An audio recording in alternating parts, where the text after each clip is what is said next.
高太。近期有位火炭私人屋苑業主入住1年內，浴室牆身瓷磚竟4次爆裂，最嚴重一次甚至有碎片飛出，且每次換新磚之後又會出現裂縫，再次爆開，感到徹底失望。健仔唔單止火炭嘅樓盤，依家連出名嘅豪宅區何文田新盤都一樣搞唔掂。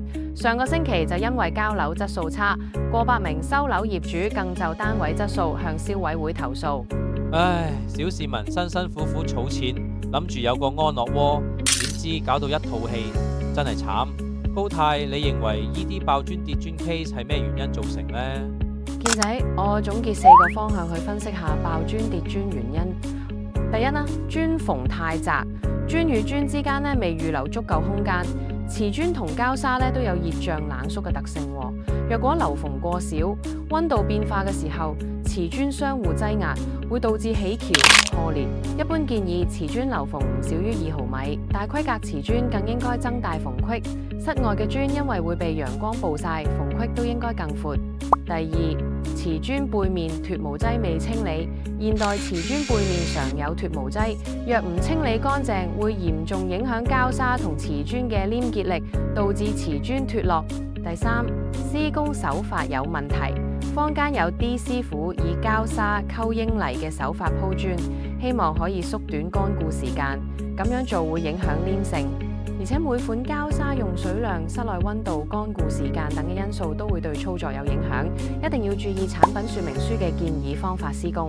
施工嘅時候一定要用大齒灰瓷雙面橫紋批上膠沙，減少接觸面內嘅空氣，咁樣先唔會有脫落情況出現。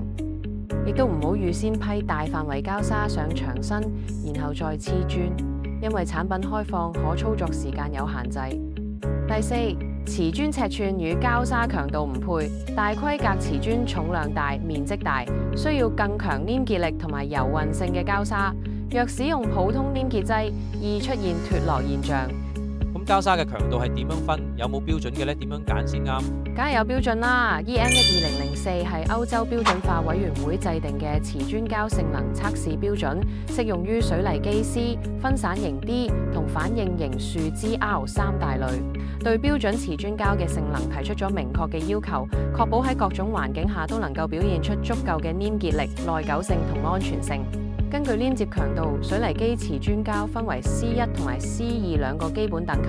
C1 級初始黏接強度須大於等於 0.5 兆帕，適用於常規牆面、地面等普通瓷磚鋪貼場景，適用於常規嘅瓷磚300×300以下，例如奧迪美 TA313、東方雨虹810無塵瓷磚膠。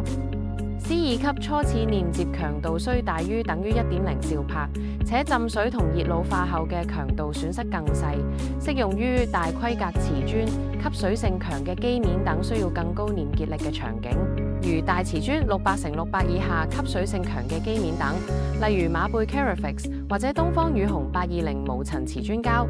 喺 C1 同 C2 嘅基礎上面，瓷磚膠仲可以通過添加後綴字母嚟表示其他特性。T 表示抗滑移性能，要求 C1 類膠黏劑滑移少於等於 0.5 毫米 ，C2 類少於等於 0.2 毫米。E 代表延長開放時間，通常要求開放時間大於等於20分鐘。S1 高變形能力，變形能力喺 2.5 毫米至到5毫米之間，適用於溫差大、基材熱變形嘅場景。S2 表示更高嘅變形能力，變形能力大於5毫米。C2S1、C2S2 喺增強型粘合劑嘅基礎上加入彈性性能，適用於對抗烈性同熱膨脹有較高要求嘅場所，例如馬貝嘅 Carifex Maxi S1 低層技術瓷磚膠，而且佢嘅黏力更高達 2.6 兆帕，比 C2 基礎要求大於1更高好多。如果需要黐大於1米嘅石材雲石，建議用反應型樹脂 R 類瓷磚膠，例如馬貝 Carapoxy Adhesive 或者 Caralastic T。原來瓷磚膠都有咁多種類，冇高太提醒嘅話，真係會容易用錯物料。如果揀啱匹配瓷磚大細同埋使用場景嘅瓷磚膠，跟住指引施工就唔怕爆磚跌磚嘅問題啦。揾高見，一站式防水維修物料就係咁簡單。